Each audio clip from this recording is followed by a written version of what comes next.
अखोई मथंग मथंग इसे से खलन दुना लागली कोई मथंग सी इसे सी खनबी ना बाई कोई की इचल सिंह अदगी इनाउ सिंह खर लेरे को शांति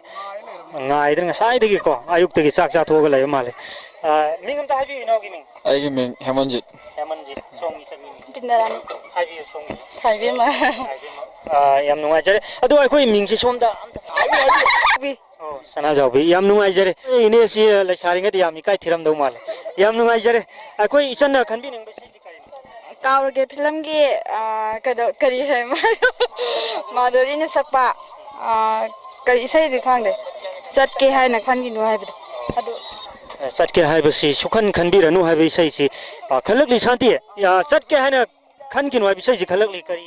मसी कनो ने संतोष ममांग नुसो इसे खलक रे को अदोदि मोय मैम सी पुलप पुनसिल लगा इसे था न बताउसे अदोदि इसे माने बको ममांग नुसो मसो न खलक रे दो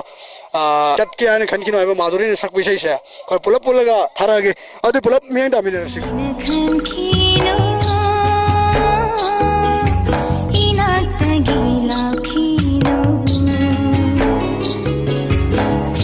हाय न